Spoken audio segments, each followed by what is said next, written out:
Assalamu alaikum warahmatullahi wabarakatuh. Shamarka fuune jaalatamtootaa fi kabajamtoota uummata Oromoo jirtu akkuma jirtanitti nagaa fi kabajaan kenna isin biraa jiraatu har'a Zulaa Maashoo maaliin dhufte jechuun keessan hin oolu har'a waan ajaa'iba qabadhe isin dhufeera garuu viidiyoo kan hanga xumuraa ilaaltan malee homaan argitanii yeroo jalqabaatiif erguma daa'imni garatti na deebi'ee waan na barbaachise wayitu jira.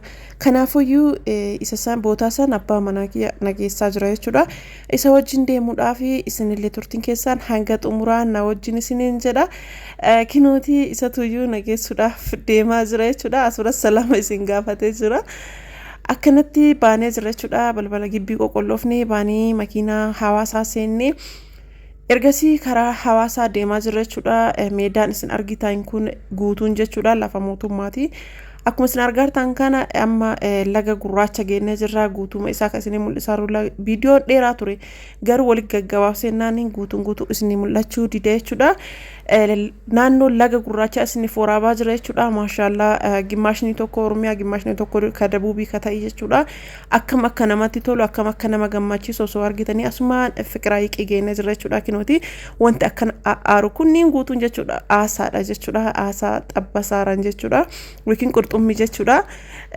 Zulaan maal barbaachiseen yookiin maal dharraasiseen jechuun keessan hin oolu hanga xumuraatti ilaalaa isinin jedha. Amma fiqiraa hiqii deemaa jira jechuudha. Laga fiqiraa hiqii geenne jechuudha kinooti. Akkuma isin argartan kana kinoo geexaageexiin akkanatti tottolfame kunniin jechuudha. As biratti kinoo argitanii aasaa akkanatti xabbasan yookaan qurxummii akkanatti xabbasan kana na dharraasise jechuudha. Isa kana nyaadhu na godhe jechuudha. Urgaa daa'imni garatti na deebi'ee uummata akkana dharraasiseen beeku yeroo jalqaba takka jedhee isa kana na dharraasise jechuudha. Nyaadhee baqa hanga nyaadhuufillee na muddee bilaafiyaa jedha hedduu na muddee baqa akka har'aa na dharraasisee inni na faana deemu didee jennaanii boo'ee wallaahi laziin boo'ee achi akka har'aa kadhee akka boruu nageessee asinillee taasaa labbiillee nyaataa jirra jechuudha. Yeroo baay'ee namni dhiiraa namaa hin beeku hin beektanii anillee isa jalqabaatiif na dharraasise dura akka nama dharraasisullee naaf hin galle. Xibsii nyaadhee ka'ee achi labbi taree haga garaa kiyya fuudhu nyaadhee erga ka'ee boodaa as dhufne jechuudha. Kinooti waluma bira bootaan waan ta'eef doonii yookiin jalbaa guddaa kana jechuudha.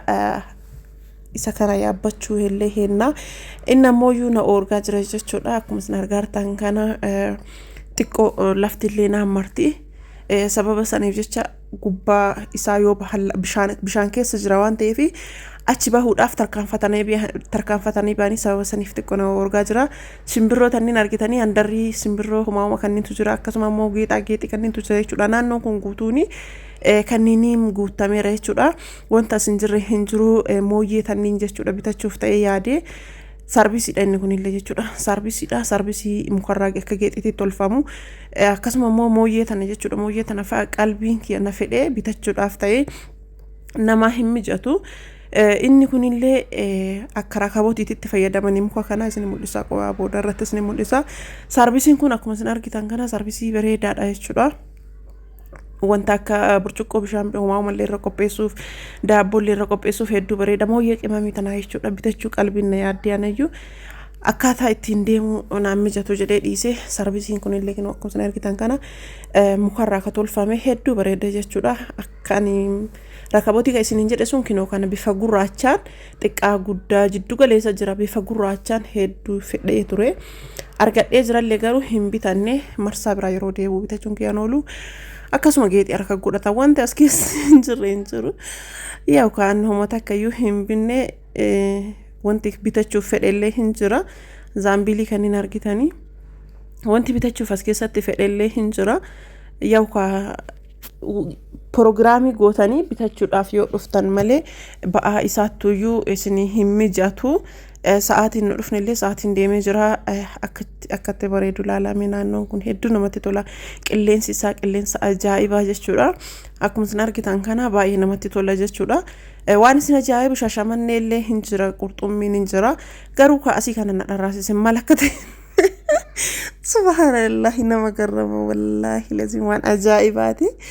Amma nam tokko maal haasoftillee jedhee nagarramuun oolu anayyuu nagarrame asii si gaabbazanii naan jennaan hin dide as biratti bishaan irra akka ijaarame manni kuni kanaan durallee isinitti mul'isee ture hin irraanfatta yoo ta'e malee inni kun bishaan irra ijaaramee jira manni achi bira jiru sun argitanii kaafteeriyaadha bishaan irratti ijaaramee jira hedduu namatti tola garuu namaan zoora inni sun lafti namaan marti akkana as keessatti akka deddeemne kaanii jalbaa duratti isa yaabbannee jirra guddicha san jechuudha abbaa darajaa lamaati isa yaabbannee kinootii bishaan walakka jirra hin baane garuu osoo bahee akkana isiniif waraabuu hin danda'u lafa namaan marsiisa hin baane akkanumaan takka silkiidhaan waraabaa jirra jechuudha hedduu namatti tola jechuudha bakka qilleensi erga bishaan irra yeroo kortanfaa qilleensa ajaa'ibaatu isinitti tola keessumattuu naannoon bishaanii marfamee maaf akkana namatti tola garuu hedduu namatti tola jechuudha ana qofa osoo hin taane nama hundatti tola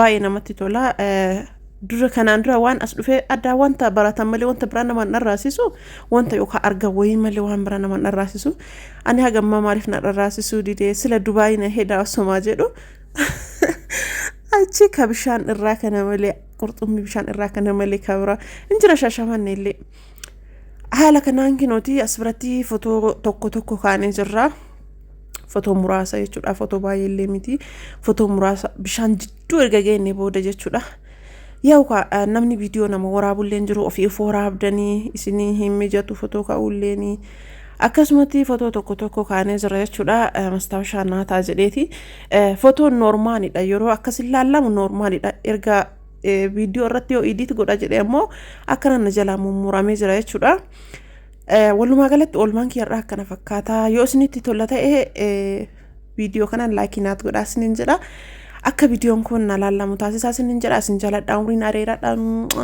turtiin teessan turtii gaarii haa ta'u